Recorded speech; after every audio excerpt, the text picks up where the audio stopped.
Sud Radio, les clés d'une vie, Jacques Pessis. Sud Radio, les clés d'une vie, celle de mon invité, le passionné de la poésie que vous demeurez, continue plus que jamais à faire rimer amour avec humour. Vous êtes à nouveau présent avec un album dont le titre est un hommage à un absent, curieusement. Bonjour Benabar. Bonjour. Ravi de vous retrouver parce qu'on vous avait reçu dans les clés d'une vie il y a bien longtemps avec votre précédent album. Là, il y en a un nouveau qu'on va évoquer longuement tout à l'heure avec des chansons dont le niveau est aussi fort que les précédents, voire Merci. plus pour certaines chansons, de la vraie chanson française. Alors, le principe des clés d'une vie n'a pas changé, c'est évoquer votre parcours à travers les dates clés. Et j'en ai trouvé une surprenante, le 17 mai 1997, un concert que vous donnez à Montmartre. Écoutez. C'était tout juste après la guerre, dans un petit bal qui avait souffert. Ça vous dit rien? Jean-Philippe Daguerre, qui est aujourd'hui un auteur de théâtre très célèbre. Eh bien, il a donné ce concert, il avait un orchestre de rock à l'époque, et dans l'image, au fond, il y a un trompettiste et c'est vous. Ah oui, c'était les facéties. Exactement. Et en effet, Jean-Phi était un des deux chanteurs, c'était l'auteur aussi du répertoire. Et puis je jouais de la trompette, notamment avec Denis, qui est le musicien que j'ai perdu, qu'on a tous perdu d'ailleurs. Et c'est à cette période-là où on s'est rencontrés, et c'est à lui qu'est dédié mon dernier album, donc ça me touche d'autant plus cette archive que je connaissais pas du tout. Ah, elle est étonnante, vous êtes juste derrière. Alors, à l'époque, Jean-Philippe Daguerre, il vous avait repéré, je crois, dans une fête de la musique. Oui. Vous aviez assuré la première partie, et après, vous cherchiez, vous êtes venu avec lui pendant quelque temps. Oui, on était devant un bistrot à Ménilmontant à l'époque, et on avait joué avec Patchol, avec qui je jouais à l'époque, et Jean-Phi nous avait repérés, et puis et c'est vrai que ça nous a donné un coup de main parce qu'on avait joué longtemps au Sentier des Halles en première partie de Jean-Phi, où d'ailleurs j'avais rencontré Séverino aussi. Donc cette période-là, ça a été riche pour moi. Et Jean-Philippe Daguerre est aujourd'hui un auteur de théâtre connu, couvert de Molière, notamment avec du charbon dans les veines. Exactement. Il en a trop, il a plus assez d'étagères. Il déménage. Alors, effectivement, vous êtes Patchol et Barnabé à l'époque. Oui. Et ça, je crois que c'était Patchol qui l'a trouvé. Oui, moi j'avais trouvé Patchol et Barnabé. Et en fait, Patchol parlant verlan, Barnabé est devenu Benabar. Donc c'est Patchol qui m'a baptisé. Ouais. Et pourquoi Barnabé? Je voulais, comme c'était très inspiré des chansonniers. Oui. J'écrivais les textes à l'époque déjà pour nous deux. Donc il y avait vraiment des réponses tout le temps. Alors c'était moderne évidemment dans les sujets qu'on abordait, mais moi j'avais cette référence que j'ai encore d'ailleurs aujourd'hui. Les chansonniers me passionnent. Et donc c'était très comique, et puis je voulais des noms de clowns, donc mais c'était sans ambition, donc on n'avait pas vraiment cherché un nom en se disant ça va marcher ou quoi que ce soit. On se disait il faut qu'on ait un nom pour aller jouer demain dans le bistrot en bas, quoi. Voilà. Et le verlan, en fait, les jeunes d'aujourd'hui le parlent sans savoir que c'est du verlan. Ouais. Mais je me suis un peu renseigné, les premières utilisations, c'est au 19e siècle. C'est un code pour les criminels pour échanger des messages secrets. Oui, ouais. Et ensuite, il y a Auguste Le Breton qui a fait du rififi chez les hommes et qui a vraiment introduit le verlan dans la littérature. Ah, ça je savais pas. Ouais. Ah oui, c'est vraiment... Et c'était parti de là, et ensuite Audiard a enchaîné là-dessus. Ah. Alors, le cirque, effectivement, ça a toujours été une de vos passions, et les clowns, Benabar. Oui, surtout enfant, j'étais passionné par les clowns, d'où la trompette que j'ai découvert, je l'ai apprise, à vrai dire, à 8 vers ans, 8 ans, et c'était pour ressembler à un clown en fait. Et puis après l'imagerie du cirque aussi m'a toujours emmené, cette exigence, on en parlait un peu hors antenne, qu'il y a dans le cirque, ce moment de lâcher prise pas trop les acrobates j'espère, mais de spectacle total sur scène, parce que c'est quand même étonnant, un spectacle de cirque, on voit tout ce qu'il y a derrière, ils vont jusqu'à même déplacer leur propre chapiteau, leur propre théâtre. Donc tout ça me passionne, entre l'exigence, la discipline que ça impose, quel que soit le numéro, et le spectacle qui a l'air simple comme ça. Ouais. Et le cirque, vous l'avez découvert à la télévision avec la piste aux étoiles ou autrement? Oui, c'est plutôt à la télé. Oui, parce qu'on n'était pas particulièrement client de cirque à l'époque. Et il y avait à l'époque Roger Lanzac, il y avait Achille Zavata, qui était le clown vedette de la piste aux étoiles, avec Alex. Et aujourd'hui, alors je me suis un peu renseigné, les deux plus grands clowns du monde, il y a un Russe et un Américain. Le Russe, c'est Slava Polunen, un clown Slava poète, Snow-Show. Ça, et c'est magnifique. Emmett Kelly, qui fait rire le public en parlant de ses douleurs et de ses difficultés de la vie. Oui. Alors ça je vais regarder parce que je connais pas le deuxième, mais Slava Snow-Show, j'ai vu le spectacle, c'est magnifique. Il tourne beaucoup, je le recommande vraiment. C'est en effet, c'est d'une poésie, mais surtout, c'est toujours un peu inquiétant quand on dit c'est un spectacle d'une grande poésie, on se dit bon, ça va être un peu ennuyeux, mais là c'est d'une poésie drôle, c'est-à-dire que c'est de l'arte povera, c'est qu'ils font vraiment des choses magnifiques avec quasiment 3 fois rien, quoi. Alors, au départ, le cirque, c'est pas votre univers. Je crois que vous avez grandi à Saint-Tré-sur-Seine. Je crois que c'est à 30 km de Paris. Oui. 1500 habitants à l'époque, c'est pas terrible. Oui. Et je crois que votre mère est libraire au départ. Oui, libraire de banlieue. Moi, j'incarne vraiment, d'ailleurs, j'en parle beaucoup dans mes chansons, cette classe moyenne de banlieue, banlieue sud en l'occurrence.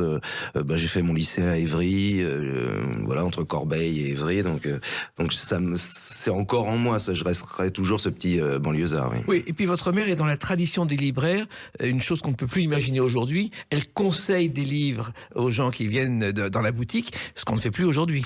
Et non, malheureusement, il y a quand même un sursaut des libraires, une résistance des libraires et des clients de librairie, mais c'est vrai qu'il y en a bien sûr moins. Et surtout, le libraire était à l'époque un commerce de proximité, qui n'est plus le cas, c'est-à-dire qu'on achetait le canard du jour, et puis après on regardait les livres et tout ça, ou les BD pour les mômes, enfin, et ça, ça a disparu, c'est comme ça, c'est l'avancée des choses, quoi. Et puis alors votre père est un peu à l'origine d'une de vos passions. Je crois qu'il a été régisseur de cinéma sur une 50aine de films. Oui, mon papa a commencé dans la douane à Orly, et puis il a basculé comme régisseur. Au début, c'était justement pour les films à l'étranger, c'était très compliqué à l'époque, donc c'était ses compétences de douane qui l'ont permis de devenir régisseur. Oui. Alors, en plus, c'est vrai que la régie était beaucoup plus artisanale qu'aujourd'hui au cinéma. Ouh là là, mais mon père, lui, alors n'en parlons pas parce que c'était les années 70, mais moi qui étais régisseur stagiaire puis adjoint à la fin des années 80, nous on avait encore le fax, il n'y avait pas le téléphone portable. Quand je vois les régisseurs maintenant, quand je tourne sur un truc, j'essaie de leur en parler. Alors j'arrête maintenant parce que je passe trop pour un dinosaure, mais c'était un métier complètement différent. Mais totalement différent. En plus, quand un acteur était en retard, on ne pouvait pas l'appeler sur son portable, c'était un vrai souci. Mais tout était compliqué. Je me souviens même, on emmenait les scénarios parce que évidemment il n'y avait pas de mail. Enfin tous ces trucs-là. Même moi aujourd'hui, des fois quand j'y repense, ça me semble préhistorique, un autre monde. Alors au départ, vous êtes technicien et photographe pour le cinéma, avant d'être régisseur. Non, j'ai été pas pour le cinéma, mais j'ai été un moment apprenti photographe à Pigalle, et ça a pas duré longtemps parce que vraiment c'était pas ma vocation. Et puis alors le cinéma, vous avez commencé comme régisseur adjoint sur un film, je crois que c'est le film qui a le plus gros budget de l'histoire du cinéma français, qui s'appelle Le Brasier. Ah oui, de l'époque, c'était un film énorme qui a été un passage important dans ma vie parce que j'ai été régisseur, on tournait moitié en Pologne, en Belgique et en France, et j'avais 20 ans, c'est l'année de mes 20 ans, donc j'ai un souvenir un peu mélangé de cette période-là qui était une grande aventure pour toute l'équipe. Ouais. En fait, Éric Barbier, le metteur en scène, avait eu un budget énorme, je crois que c'était 100 millions de francs de budget. À l'époque, c'était dingue. Ouais. C'était dingue. Et il a eu le prix Jean Vigo, prix important, mais le film a été un bide total. Oui. Il a fait 40 000 entrées en région parisienne. Oui, ce film a un destin très curieux. D'ailleurs, je suis heureux de voir que Éric continue à faire du cinéma et a des succès depuis. Oui. Mais en effet, c'est un film un peu dans une tradition des films maudits. Qui deviennent cultes un jour ou l'autre. Je lui souhaite vraiment, parce que ce film était étonnant. Et puis le tournage était très très long, donc il y avait une osmose d'équipe. Enfin, c'était un film étonnant. Et puis moi, encore une fois, comme c'était mes 20 ans, ça restera inscrit, quoi. Voilà. Et puis un gros film pour commencer la régie, c'est pas évident non plus. Oui, c'était pas évident. Ouais, sur trois pays, c'était pas facile. Et le metteur en scène, donc aujourd'hui, vit, je crois, en Provence. Il s'occupe des taureaux. Et il est très heureux comme ça. Oui, exactement. Alors, vous auriez pu faire une école de cinéma, finalement, traditionnelle. Vous l'avez pas faite, Benabar? Non, parce que je me suis aperçu tout de suite, moi, que les études c'était pas pour moi. J'ai eu mon bac, j'ai pas redoublé, donc j'ai fait ce qu'il fallait pour avoir le bac. Mais non, j'avais besoin de bosser tout de suite, de me confronter à la réalité. Donc j'ai été stagiaire, j'ai fait l'autre parcours. Ouais. Et 3 courts-métrages en 3 ans, ce qui est pas si fréquent et pas si facile. Ouais, je travaillais. Moi, je suis plutôt travailleur, donc ouais. Ça a jamais été trop un souci de bosser beaucoup. Ouais. Mais les trois courts-métrages, il y en a même qui a été primé, José Jeannette, je crois. Oui, j'ai eu cette chance-là. On a eu plusieurs prix, notamment au Québec, et puis Beauregard à Paris.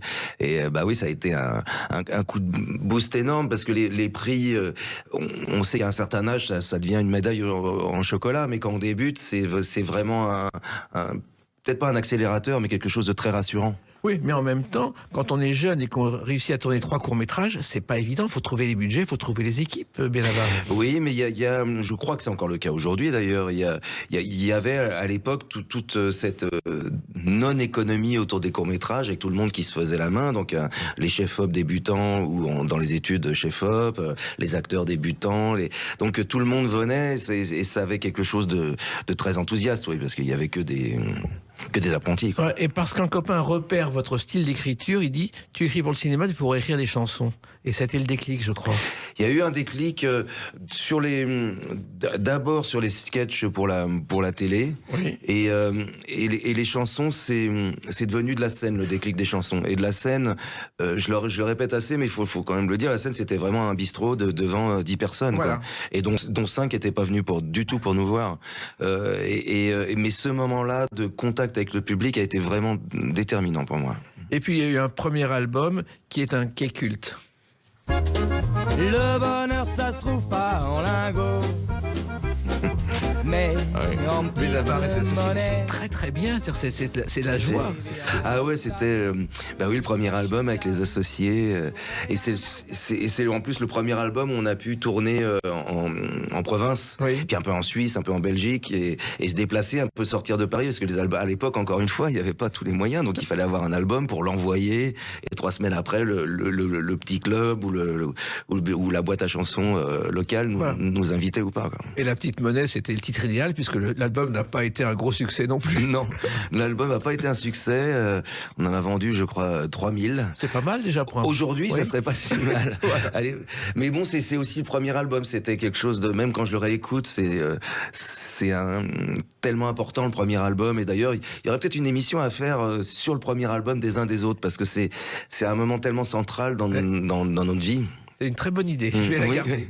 Et puis on va continuer à parler alors d'un autre album à la date du 25 août 2014. A tout de suite sur Sud Radio avec Benabar.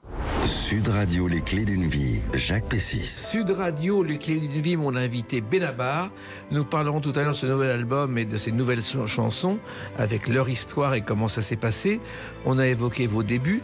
Et puis j'ai repéré une date le 25 août 2014, la sortie d'une chanson très particulière. You remember Paris? I told you vous êtes jolie. You had a city guide in hand. I had a few ideas in mind. Alors ça, c'est Paris by Night, Remember Paris, avec un accent. Bon, je crois que vous avez été aux États-Unis à apprendre l'anglais, non? Oui, mais j'ai pas retenu l'accent. Voilà. Ça, c'est sûr. La petite histoire, on a eu la chance de jouer à New York, dans un festival à Central Park, il y a 2 ans, je crois. Oui. Et donc, c'était marrant de la chanter là-bas. Ça, c'était un peu boucler la boucle avec cette chanson. Non, mais en plus, cette chanson, elle est extraordinaire car c'est un hommage à Paris, à un certain Paris qu'on a un peu oublié aujourd'hui, Benabar. Oui, et puis moi, ça m'amusait en plus d'avoir ce côté Maurice Chevalier, entre guillemets, quoi, de l'accent français très assumé. Oui, c'est une histoire d'amour entre un Français et une Américaine, enfin une petite aventurette, quoi. Et oui, il y a ce côté un peu suranné qui me plaît bien, ouais, où on s'intéresse un peu au quai de la Seine, etc., tous les clichés parisiens, quoi. Voilà, et je crois que c'est né lors d'une rencontre avec un pianiste classique, Alexandre Tarot, et vous avez chanté Chevalier à Londres. Exactement, Alexandre qui est un grand musicien, il aime pas dire ça, mais enfin lui il le dit jamais d'ailleurs, mais il aime pas qu'on le dise. C'est un grand musicien, il a fait des choses incroyables, Alexandre Tarot. Ah oui, c'est vraiment un virtuose, ça fait partie des stars du piano classique, et il partage ça avec nous deux, c'est qu'il a une passion pour la chanson. Et il adore faire des pas de côté où il invite des copains, ça peut être Juliette, moi en l'occurrence, pour chanter des chansons. Il adore Barbara, enfin il est fan de chansons et c'est toujours étonnant d'être accompagné par un si grand musicien, c'est particulier. Et à Londres, vous aviez chanté Chevalier, quelle chanson? Oui, qu'est-ce qu'on avait chanté? Ah non, on avait chanté une chanson de Barbara. Oui. De Bangkok à Paris. Ah oui, donc C'est ça, hein? Oui. c'est ça. Ouais, elle était super cette chanson. Alors, il se trouve que ces chansons, effectivement, ont fait le tour du monde. Et la chanson populaire, vous l'avez toujours défendue depuis vos débuts, Benabar. Oui, parce que j'ai toujours perçu, heureusement, ce que tout le monde perçoit aujourd'hui, parce que je crois que vous, moi et quelques autres, on a quand même gagné la bataille. Je pense. De sortir la chanson populaire d'un espèce de sac assimilé à une forme de médiocrité, de racolage facile, enfin... Moi qui suis très amateur, donc écouter toutes les chansons et surtout tous les textes jusqu'au bout. J'ai tout de suite perçu la qualité des chansons, notamment de cette variété française qui raconte des trucs. Et d'ailleurs, aujourd'hui, on s'aperçoit à quel point c'est profond et nettement plus profond qu'on le pensait à l'époque, quoi. Voilà. Alors, il y a effectivement le swing aussi qui est très présent. Moi, j'ai tombé sur un album, Le Bœuf sur le toit. Ça aussi, Oui, c'est... ouais. Qu'est-ce que c'est que cet album? Ah oui, cet album, c'était un best-of, entre guillemets, pour parler de cette époque. Je sais plus qui avait fait ça, mais ça c'est toujours un plaisir de pouvoir participer à des albums comme ça, parce qu'on découvre des chansons et quand on les reprend, on les découvre vraiment de l'intérieur. Et ça, c'est très particulier parce que on rentre vraiment dans le moteur ou dans la cuisine de la chanson, parce que souvent on entend les chansons sans aller trop loin. D'ailleurs, si je peux faire une petite digression, au Resto du Cœur, j'ai chanté La Grande Zoa. Oui. Et comme tout le monde, je connaissais que les deux premiers couplets, alors que cette chanson est magique, vertigineuse. Oui. C'est-à-dire que donc c'est l'histoire d'un travesti, la Grande Zoa avec son boa. Seulement, on s'arrête tous au premier couplet et par la suite, la Grande Zoa est en fait antiquaire dans le 16e. Ils vendent des meubles du 16e. Sa famille aime pas trop quand il se maquille. Donc ça tourne en chanson réaliste, toujours comique mais réaliste. La nuit, lui, il boit du coca et son boa, il boit du whisky. Et à la fin, la Grande Zoa se fait manger par son boa. Oui. Donc la chanson est étonnante, vertigineuse, surréaliste. Et ça, par exemple, alors là, pour le coup, c'était les Restos du Cœur, et c'était très inattendu de découvrir à ce point-là une vieille chanson. Et je me suis aperçu en faisant un petit sondage parmi les copains que tout le monde était passé au-dessus de la suite des couplets. Bien sûr, c'est Frédéric Botton qui avait écrit cette chanson, parce qu'à l'époque, il avait fait la revue de l'Alcazar, qui était le premier spectacle de travesti à Paris, un peu avant Michou, et c'est comme ça qu'il a proposé ça à Régine, et c'est devenu... Elle avait un vrai boa sur scène, en plus, lorsqu'elle a fait Bobino. Et d'ailleurs, je suis très heureux de vous apprendre quelque chose. Oui. Je regarde la caméra, comme ça sera pour la postérité. Elle a été d'abord proposée à Brialy, qui l'a refusée. Bravo, je ne le savais pas. Merci. Eh ben voilà, alors là, si je vous ai appris quelque chose, ma journée est gagnée. Hein. Et le Bœuf sur le toit, bon, c'est Cocteau qui a trouvé le nom, mais surtout, je ne sais pas si vous le savez, mais les musiciens le soir se retrouvaient pour faire la fête ensemble. Ils disaient on va faire un bœuf, et c'est comme ça qu'est née l'expression faire un bœuf, au Bœuf sur le toit. Ah génial, non, Voilà. je savais pas. Alors, il se trouve aussi que ce qui est étonnant avec vous, Benabar, c'est la précision dans votre travail et dans la sortie de vos albums pendant des années. C'est-à-dire que vous travaillez, vous écrivez et l'album sort régulièrement. Oui, là c'est celui qui a pris le plus long de toute ma carrière parce que j'ai perdu mon ami dont je parlais, Denis, plus vieux musicien. Donc évidemment ça a été un bouleversement général, mais ça a accompagné finalement l'album qui s'appelle donc le Soleil des absents pour cette raison-là. On va en parler, mais surtout vous travaillez de façon énorme et surtout vous avez presque l'angoisse de l'écriture. Oui, et j'essaye de retirer autour de l'écriture tous les clichés sur l'inspiration, l'artiste. J'essaye d'avoir ça. D'ailleurs, je travaille à des heures ouvrables. Je travaille comme les cadres travaillent dans le TGV. Quand je vois tout le monde sur le truc, moi aussi, je suis sur mon truc. Je travaille jamais la nuit, par exemple. Je me méfie de toute cette imagerie-là du poète maudit, parce que ça peut marcher une fois, mais ça marche pas sur une carrière. Donc, c'est après ou avant qu'il y a ce côté artistique plus échevelé. Mais le moment de la rédaction et du pur travail, il faut être avec un café et il faut avancer. Et voilà. avancer, quoi. Ouais. Alors, ça a démarré vraiment le 18 septembre 2001 et sorti un album qui est vraiment le premier succès de votre carrière. Bon anniversaire, petit trentenaire. Et le temps passe d'hier en demain. Ça me tragique, ça me cruel, mais j'y peux rien. Même les pompiers. Benabar par Benabar, avec un sac sur la pochette. Oui, c'est ça. Oui, déjà, il y avait ce rapport à la vie quotidienne qui m'obsède depuis toujours, hein, dans une tradition, d'ailleurs, dont on peut parler ensemble, d'auteurs qui aiment bien partir de trivialité, quoi. Complètement. Et d'essayer d'en faire quelque chose d'universel. Voilà. Et en même temps, une chanson... Aznavour disait toujours, je ne termine une chanson que quand je n'ai plus un seul mot à ajouter. Ah oui, c'est exactement ça, et je pense que c'est ce que vous faites aussi. Oui, ouais. Et bon anniversaire, en plus on connaît la version de Happy Birthday to You, mais je me suis un peu renseigné, elle est née en 1893, ce sont deux sœurs américaines, Patty et Mildred Hill, qui étaient institutrices dans une école à Louisville, qui ont appris ça aux enfants pour débuter la journée. Tous les jours on chantait Happy Birthday to You. C'est extraordinaire et ça a traversé le temps. Elles n'ont jamais donc su la postérité qu'a eu leur chanson. Jamais. Alors, cet album est important parce qu'il a été repéré par Henri Salvador et je crois que ça a été un déclic, Benabar. Oui, notamment cette chanson-là, Henri l'a entendue dans un taxi. Et il cherchait une première partie pour sa tournée de son retour, donc c'était une énorme tournée et il m'a proposé la tournée, donc évidemment ça a été j'aime pas le terme accélérateur parce que ça veut pas dire grand chose, mais ça a été pour moi important parce que c'est le moment où je suis sorti grosso modo des bistrots et de ce côté enfantin sans lendemain où au moment il faut assurer, il faut pas décevoir Henri, il faut pas décevoir le public qui me découvrait, il faut pas décevoir la production, donc quelque chose d'un peu plus entre guillemets sérieux et ça a été une nouveauté pour moi d'avoir sur scène faire n'importe quoi le plus possible, mais être sérieux, très sérieux avant, très sérieux après, quoi. Oui, et en plus, Salvador qui rigolait, en fait, c'est un immense professionnel très rigoureux, le contraire de l'image qu'il donnait. Ah, de toute façon, vous savez comme moi, si on peut pas monter sur scène pendant autant d'années, faire autant de chansons en étant un fumiste, c'est pas possible. Alors, il y a eu cet album, et puis l'album qui vous a permis, si j'ose dire, de rouler carrosse. Parfois je m'imagine sur la route des vacances, en bon chef de famille et au volant d'un monospace. Avec un cercle en plastique, on appuie dessus, ça sort, ça fait porte-gobelet. Un immense succès. Très pratique. Un immense succès, parce que je crois que c'est le prix du meilleur album de l'année. C'est le 3e album. Oui, mais ça a été une chance. Ouais. Mais c'est un moment émouvant, parce que là, on se rend compte qu'il s'est passé quelque chose. Oui. La chance que j'ai eue, c'est qu'à cette période-là, enfin d'ailleurs pendant les 15 années qu'on suivi, j'étais en tournée quasiment tout le temps, les 15 années de ma vie où j'ai quasiment autant dormi dans un bus que chez moi.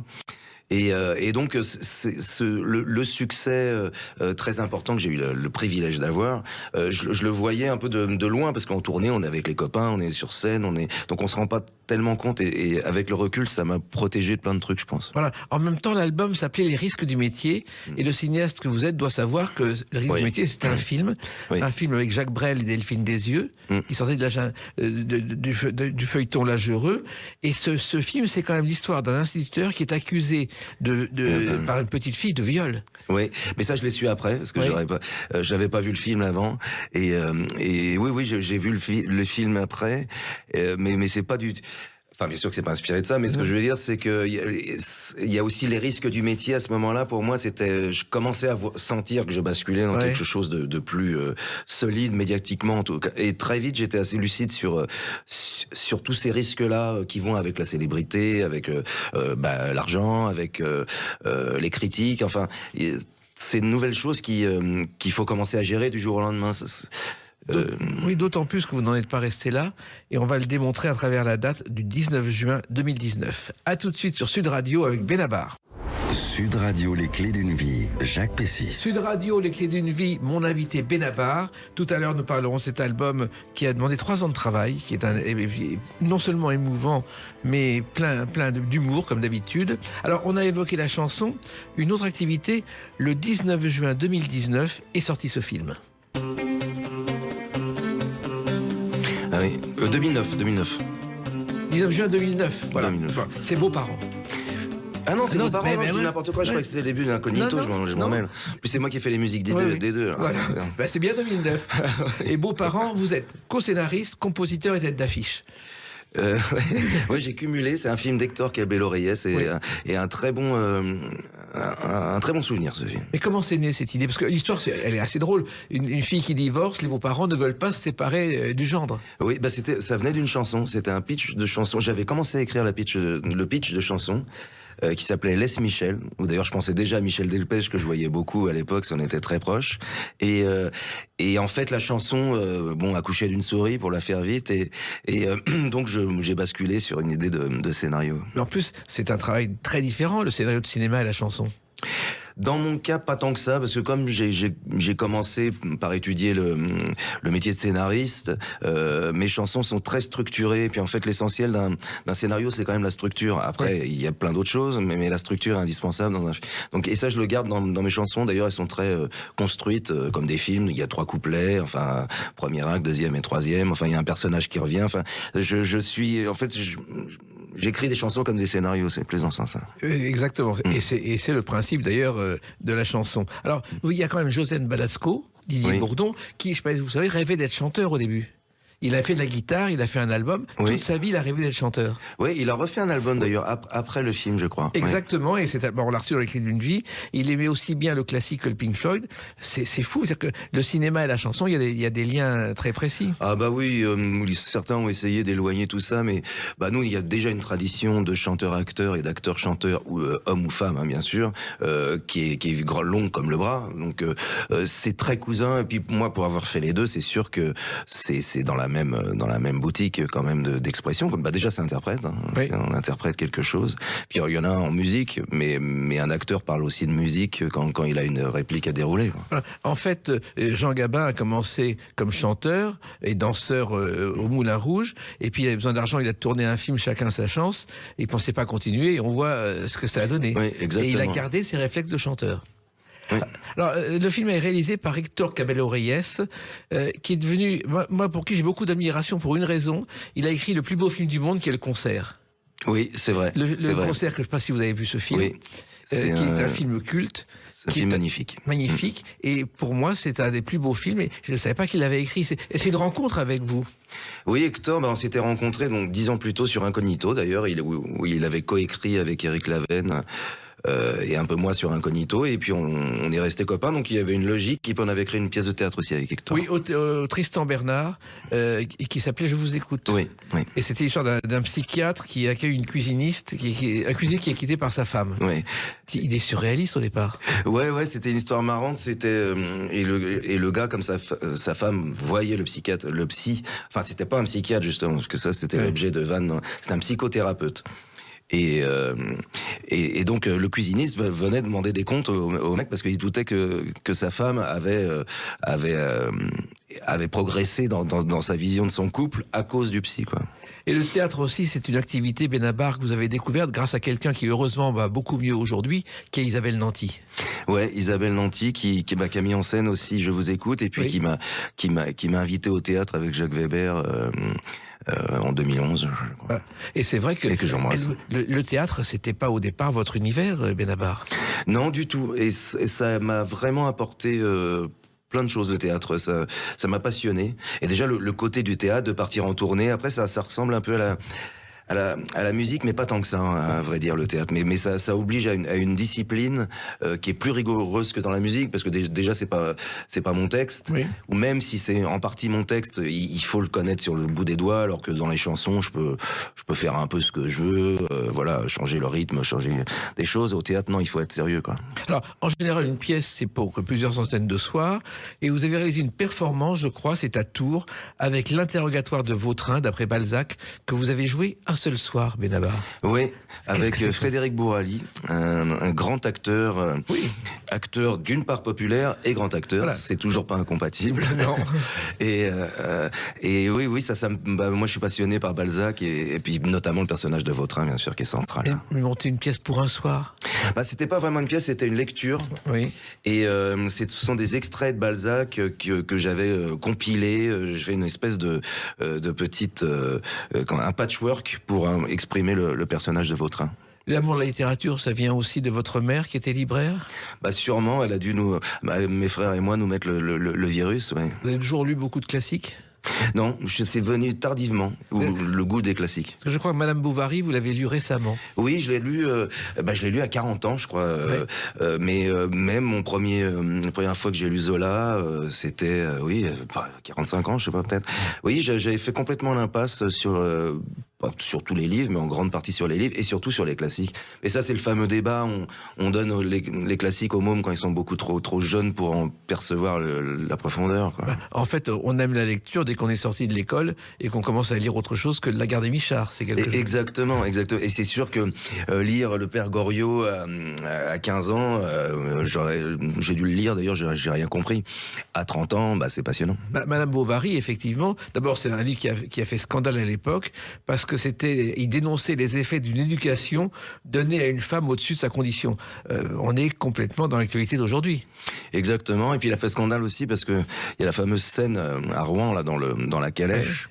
Où on comprend qu'ils font l'amour, mais ça a été un scandale énorme, alors que quand on lit les 2 pages, c'est vraiment d'une pudibonderie énorme. Et d'ailleurs, je crois que c'est le même scénar, l'avocat, c'est celui qui a aussi défendu Baudelaire. Exactement. Alors, il se trouve que il y a la littérature et la chanson, et vous avez rendu beaucoup d'hommages à des légendes de la chanson. Brassens, Brel, Reggiani. Pour vous, c'est presque pas un devoir, mais presque. Oui, c'est un devoir, un plaisir et un plus qu'un plaisir d'ailleurs, c'est très intéressant quand on est soi-même auteur-compositeur, sans me comparer aux grands aînés, de rentrer dans les chansons, justement, ce que je disais tout à l'heure, c'est on perçoit la chanson complètement différemment, et puis on voit un peu comment il l'a fait, donc ça va de Beko à Renaud, à Brel, Brassens, on rentre dans des chansons et on se dit, ah ouais, c'est comme ça qu'il l'a fait, donc lui il est parti de là. Ça c'est passionnant, quand on aime bien ça, tout le processus créatif, on le sent mieux quand on chante. Quoi. Oui, et le travail que ça représente. Brassens se levait à 5h du matin, il écrivait pendant des semaines pour trouver la bonne version d'une chanson. Oui. Et Brel travaillait debout derrière un chevalet pendant 18 heures par jour pour souffrir comme les mots qu'il voulait faire passer. Ah oui, j'avais pas cette anecdote. Et vous avez aussi chanté l'italien de Reggiani. Oui. L'italien, d'une part, parce que c'est l'histoire de mon grand-père immigré italien, et puis Reggiani, lui, il incarne un peu tout ce qu'on disait, l'acteur, chanteur-acteur, on sait plus. Et il a un talent énorme, Reggiani, c'est qui il a chanté beaucoup de chansons d'Abadi, pour qui j'ai une vénération absolue, qui est pour moi un grand génie du XXe siècle. D'accord. Parce qu'il n'y a pas beaucoup de gens enfin, grand génie, comme s'il pouvait y avoir des petits génies, mais quand même, d'Abadi, on oublie aussi dans les gens qui sont pas assez portés au nu par rapport à des baltringues qui sont sur des piédestals. Le gars, il a quand même écrit des sketchs énormes, des films énormes, des chansons énormes, des pièces de théâtre, des livres. C'est un auteur étonnant. Et Reggiani avait ce talent de choisir ses auteurs et de choisir les chansons, et qui est un vrai talent. Et il ne voulait pas chanter au départ. Et Jacques Canetti, qui dirigeait les Trois Baudets, lui a dit, on rend hommage à Boris Vian. Est-ce que tu ferais quelques chansons de Boris Vian? Et c'est comme ça qu'il a démarré et qu'il a fait la carrière qu'on connaît, soutenu par Barbara aussi. Alors, vous avez aussi publié un livre qui s'appelle Travaux publics, qui est un recueil de vos textes. Et là, les critiques vous ont salué en disant « Benabar, c'est un poète ». Ah merci, pas toutes les critiques. Oui, mais enfin, j'ai gardé les meilleures, pour être positif. Vous voyez, j'étais intimidé, mais finalement parce qu'il y avait un côté un peu prétentieux, mais finalement ça l'était pas au final. C'était aussi un moment pour moi, ça a permis de marquer un temps un peu dans ma carrière d'auteur, quoi. C'était plus utile que je le pensais, parce qu'au début j'avais peur que ce soit uniquement égotique, mais finalement non. On se rend compte que les textes sont ciselés et profonds en les lisant plutôt qu'en les écoutant. C'était pas la vie de Télérama. Oui, mais on les emmerde. Non, mais je sais. Non, mais attendez. Moi, chaque fois que j'ai fait un film qui a tu peux garder ça. Non, mais je regarde. Moi, chaque fois que j'ai fait un film à la télévision et qui a été massacré par Télérama, on a fait un succès d'audience. Bah oui, ça c'est la loi, ça. Ouais. Alors, il y a aussi une chanson qui montre que c'est l'exception qui ne confirme pas la règle. Vous ne vous êtes jamais ennuyé, sauf ce soir-là. Je veux pas y aller à ce dîner, j'ai pas le moral, je suis fatigué. Ils nous en voudront pas, allez, on n'y va pas. En plus, faut que je fasse un régime, ma chemise me le dîner. Ça, c'est une chanson qui a une histoire qui est authentique, Benabar. Oui, c'est une chanson qui racontait ce que j'essaye de faire tout le temps, c'est de raconter vraiment ce petit moment-là qui idéalement, alors là ça a été le cas, donc là c'est inespéré de parler à tout le monde d'un seul coup, parce que justement je parlais d'un détail. Voilà. Mais en même temps, les chansons sont toutes venues comme ça d'un détail, d'un réflexe. Oui, parce que c'est vraiment ce qui m'inspire. C'est dans mon dernier album, il y a une chanson où c'est la maman avec la jeune fille qui danse. Ça s'appelle Elle danse, et ça part de la table basse. Le début, c'est elle a poussé la table basse, et ça a vraiment été le démarrage de ma chanson. Depuis longtemps, je me disais il faut que je fasse une chanson sur une table basse, parce que ça symbolise tellement le centre d'un foyer. Puis quand on la déplace, ça symbolise aussi la désorganisation du foyer, en fait, notamment les mômes. Quand on déplace la table basse, ça veut dire qu'il va y avoir une fête, quoi. Et ce genre de petits angles, moi, me passionne. Enfin, c'est ça que j'essaye de regarder. Oui. Et puis alors, vous avez une autre passion qu'on connaît peu, ce sont les voitures anciennes, je crois. Ah non, non. Ah ouais, j'ai vu ça dans un journal, que vous aviez un jour conduit une voiture ancienne et vous y tombé en panne. Ah oui, j'ai eu mon petit côté chanteur, mais moi je conduis pas, j'ai peur, enfin je conduis, j'ai le permis, mais j'ai peur en voiture, etc. Donc ça n'a pas duré longtemps. Ça n'a pas duré longtemps. Non, je conduis plus d'ailleurs. Voilà. Et, donc vous préférez chanter. Et aussi une chanson qui est pas très connue, mais qui pour moi me fait toujours beaucoup rire. Rateau héroïque qui se ramasse en public. Le râteau point sur les i. T'es lourd maintenant, ça suffit. Le râteau dit d'Alzheimer, c'est la même fille que tout à l'heure. Le râteau de la Méduse. Pour Voilà, le jeu de c'est mots. le râteau de la Méduse, faut quand même le trouver. Alors, les râteaux, c'est vrai que quand une fille prend un râteau ou un type prend un râteau, bah, c'est la première C'est chanson. souvent les types, faut Oui, dire. oui, beaucoup plus. Je sais pas, je valide. Oui, il y a 2 jeunes filles, elles ont l'air, et un garçon. Oui, on est bien d'accord. Oui, d'accord. Et c'est vrai que personne n'avait chanté ça, Benabar. Ouais, bah c'est d'une part c'est malheureusement en partie autobiographique. Oui, ça nous arrive à tout le monde. Oui. Voilà. Et bah oui, ça fait partie des moments. J'aime ça dans la chanson où on se met pas forcément. Il y a les chansons très héroïques. Alors Johnny, on a fait beaucoup comme ça, des chansons de malheur, mais Oui. très comme ça, très cinématographique. Sardou, Je vais t'aimer, c'est un peu l'inverse de Je vais t'aimer de Sardou, dont je suis très fan d'ailleurs, indépendamment. Mais sauf cette chanson-là, parce que je trouve que c'est vraiment une chanson comique. Je vais t'aimer, c'est vraiment le gars il se la raconte tellement, c'est ouf. Mais c'est toujours marrant de partir du principe qu'on se met dans une situation un peu défavorable. Ça permet aussi de rigoler, de prendre du recul sur le fait d'être chanteur, et puis idéalement aussi de toucher un peu plus la personne qui écoute, quoi. Voilà, toucher justement parce qu'en fait l'origine de cette expression, c'est pas seulement prendre un râteau avec un garçon ou une fille.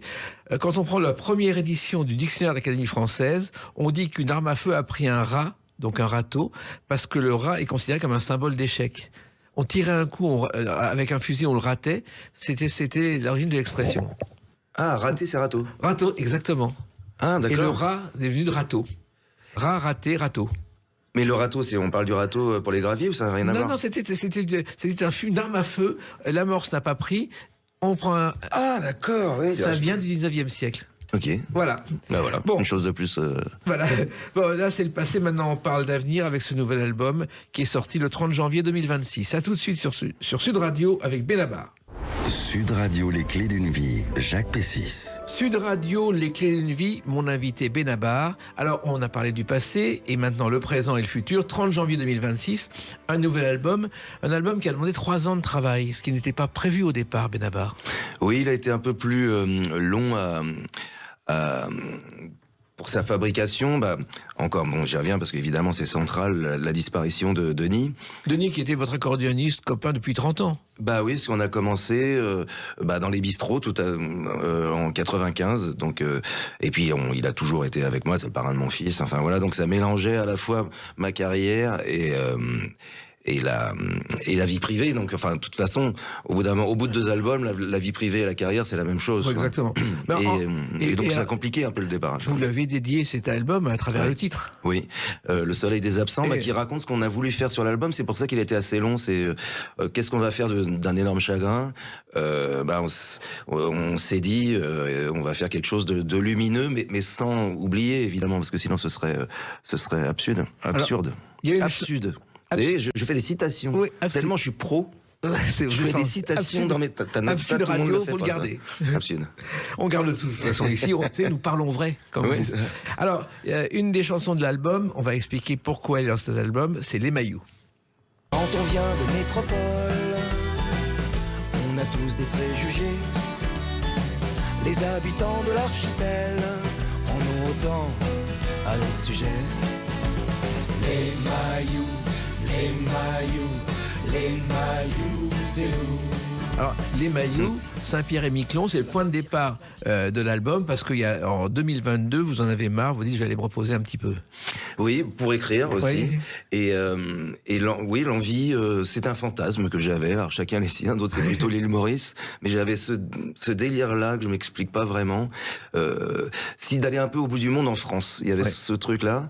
Et j'ai pas été déçu. Ça a été une révélation pour moi, l'archipel et ses habitants, bien sûr. Saint-Pierre et Miquelon, oui. Saint-Pierre et Miquelon, ça a été et ça m'a permis, oui, de mettre un peu un terme avec quand on finit le 10e album et la tournée qui va avec, forcément on se pose des questions, plus la cinquantaine, plus tout ça, donc ça a été le point de départ, oui.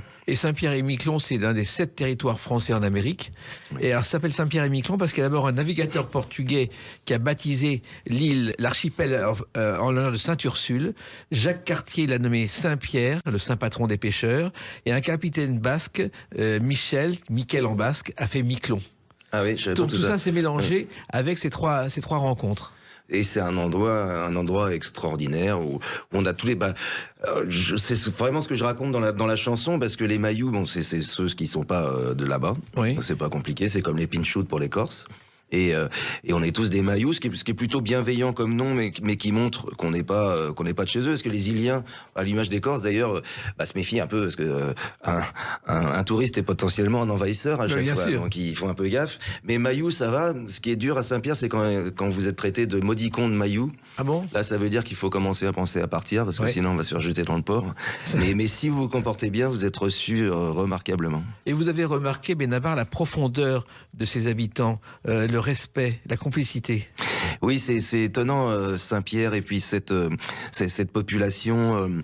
Je me suis fait de vrais amis. Il y a quelque chose qui s'est passé pour moi là-bas. D'ailleurs, il y a mon copain pêcheur, Nico. Pêcheur là-bas est venu chez moi dans le sud, donc ce sont des amitiés réelles que j'ai créées là-bas, et ce sont des gens étonnants, parce que c'est dans des gens qu'on voit pas, en fait, qu'on connaît pas, ces gens-là qui sont purement français. Ils sont très très français. Faut pas leur dire qu'ils sont québécois. Non. Ah non, ils sont très très français. Ils ont France 3 là-bas. Enfin, il y a un côté mais tellement différent. Enfin, alors pardon, je me cite, mais c'était vraiment ça. C'est français différemment, quoi. C'est exactement. C'est ce qu'on perçoit de l'archipel. Alors, il y a eu ce voyage, et ensuite il y a eu un autre problème, c'est que vous vouliez faire l'album à la maison, tranquillement, et ça n'a pas marché, Benabar. Oui, parce que c'est devenu une usine à gaz dans un premier temps. Et d'ailleurs, j'ai pas renoncé à cette idée. Et puis, malheureusement, comme Denis nous a quittés à cette période-là, ça devait être un album avec les musiciens de tournée, dont je tourne certains depuis 20 ans, et notamment avec Denis. Donc, le fait qu'il soit plus là, évidemment, ça a remis tout en cause. Voilà, le soleil des absents, mais il demeure un soleil dans votre cœur. Et une chanson symbolise justement cette force de caractère que vous avez. Lire les graffitis griffonnés sur le mur, les tags feignants à la bombe de peinture, des lettres hip-hop, des surnoms idiots, ressortez facilement une formule du lot. Fuck la peine. Fuck la peine, d'abord il faut trouver le titre. Le titre, c'est pas moi qui l'ai trouvé, c'est un graffiti qui existe encore, d'ailleurs. Oui. Je recommande à tout le monde, entre Porte d'Orléans et Porte de Versailles, à droite sur le périph' intérieur. Oui. Et c'est vraiment autobiographique, la chanson. J'étais dans le taxi, matin morose, déprimé, autant que le chauffeur de taxi qui avait envie d'être partout sauf là. Dans les embouteillages, oui. Dans les emboutes célèbres. Et il y a au milieu des graffitis qui servent à rien, avec des noms où on comprend rien, enfin voilà. Il y a au milieu, il y avait un plus petit graffiti très clair, fuck la peine. Et j'ai trouvé ça d'une poésie, et je le trouve encore immense. Et ça m'a frappé et parlé, parce qu'en plus, c'était vraiment l'objet de l'album à l'époque, de reconnaître qu'il y a de la peine, mais il faut un peu résister quand même. Voilà. Mais justement, vous avez cette force de résistance, Benabar. Merci, j'essaye en tout cas. Souvent les gens très pessimistes essayent de... C'est pour ça d'ailleurs, comme vous le savez, il y a beaucoup de comiques qui sont assez désespérés, quoi. Complètement. Parce que ça va un peu avec, en fait, je crois. Et Charles Trenet disait, la vie est un rêve traversé par des cauchemars. On digère le cauchemar et le rêve recommence. C'est pas loin de ce que vous pensez. Ah oui. Alors, ces graffitis, je me suis un peu renseigné, je ne sais pas si vous le savez, comment on fait pour les faire. En fait, on se déguise, on met un gilet jaune, une échelle, un casque, et on vous prend pour un agent d'entretien la nuit. Et c'est comme ça que les graffitis ont lieu et se font régulièrement. Et il y en a en France, et il y en a un à côté de Londres qui est très célèbre, qui a, près de Londres, il y a écrit « Donner une chance aux petits pois ». C'est extraordinaire. Ouais, ça c'est vraiment poétique. Voilà. Comme Fuck la peine, c'est des graffitis super. Alors le problème souvent, c'est la chanson, ça prend beaucoup de temps, et il y en a une dans cet album qui symbolise justement ce travail. Qu'on est surtout anciens enfants, qu'on rassure, parce qu'on a la gueule de l'emploi, on joue les durs. Le plus souvent, on n'assure pas, quoi qu'on dise. On accorde trop d'importance à des sottises. Quoi qu'on dise, alors ça, c'est une chanson que tu appelles une chanson galère, Benabar. Oui, un petit peu. C'est un des petits éclairs de lucidité. Quand on est adulte, notamment vis-à-vis des enfants ou des plus jeunes, on essaie de montrer qu'on assure, mais bon, on sait tous que c'est plus difficile que ça. Et puis quand on dit, non, il y a pas de monstre sous le lit, il y a pas de fantôme dans les placards, si, on sait tous que c'est, mais il faut pas le dire aux enfants. Voilà. Mais cette chanson, Vous n'êtes pas écouté par des enfants, j'espère. On est tous des grands enfants, de toute façon. Oui, c'est ça. Et finalement, cette chanson, elle est née alors qu'elle ne devait pas être sur l'album. Vous aviez renoncé à l'écrire, Benabar. Oui, ça fait partie des chansons galères. Oui, exactement comme vous le disiez, qu'on traîne, qu'on revient dessus. C'est jamais bien, c'est jamais assez. Puis là, j'ai trouvé le déclic qui est venu par la musique, si je m'en souviens bien. Et puis finalement, elle est sur l'album. Et ça fait du bien en fait, parce que ça permet de virer un dossier sur le bureau de l'ordinateur. Finalement, vous parlez des enfants, mais vous êtes un ado permanent, vous serez toujours un ado, Benabar. Il y a un peu de ça chez les adultes, pas enfants, parce que j'ai pas le côté homme-enfant. Moi, j'ai pas le culte de l'enfance, ou sinon que celui de mes propres enfants. Mais le mien, pour moi, mon enfance est terminée. Oui, mais au fond, le côté ado fait que vous êtes toujours passionné. Oui, et puis adolescent dans la musique, il y a quand même un côté adolescent. Et je le vois même avec des musiciens plus âgés que moi. Il y a ce côté, mais normal dans la tournée avec les musiciens. Il y a ce côté, et musiciennes d'ailleurs évidemment. Il y a ce côté, les blagues graveleuses, on a besoin de ça quand même dans ce boulot-là, avoir ce côté, un peu adolescent, notamment sur scène. Parce que c'est pas très sérieux quand même le boulot qu'on fait. Non, mais non, il faut le faire très sérieusement. Exactement. Alors, il se trouve qu'il y a une autre chanson aussi qui parle des enfants, c'est une playlist de Daron. La journée s'annonçait radieuse, cubi et barbecue, comme quoi les journées prometteuses ne le restent pas jusqu'au bout. Les adultes aux grillades, avec notre musique de fond, une phrase à la cantonade nous fit l'effet d'un coup de canon. C'est une playlist de Daron. Au ralenti, en mode cow-boy, les parents ont pivoté, surveillant du coin de l'œil les brochettes qu'allaient cramer. Le gosse à nous défier. Tout y est, ça rappellera des tas de choses aux parents. C'est vrai que les enfants, les ados appellent les parents les darons. Oui, c'est nouveau. Et c'est quand même un éternel recommencement, parce que c'est quand même un ancien mot, daron. Alors, justement, 17e siècle, c'était le maître de maison. Au 19e siècle, c'était les ouvriers pour nommer les bourgeois, qui signifiait vieillard fin et rusé. Et en 1839, un daron est un tenancier de cabaret ou d'une maison close. Ah non, ça a évolué. Hein. Voilà, ça a beaucoup changé. Et ça, vos enfants vous ont parlé des darons ? Des darons, mais alors... Dans la bouche de ma fille, c'est pas du tout le maître de maison, hein, je vous le confirme, pas du tout. Et mais c'est vrai que ces expressions vous fascinent en même temps. Mais oui, parce que ce sont des expressions tellement lourdes de sens, et ça évite un demi-couplet, quoi. Tout le monde comprend ce que ça veut dire, d'où ça vient, parce que les adultes s'appellent pas darons entre eux, quoi. C'est vraiment les mômes. Et puis c'est vrai qu'elle me fascine doublement, parce que c'est tellement une expression ancienne que les gamins ont réhabilité. Comme quoi, ça interroge sur le mouvement de la langue française. Quoi. Mais chaque époque, les enfants ont leurs expressions. Moi, je me souviens des années 60 où les parents, c'était les plus cotés à l'Argus. C'était autre chose.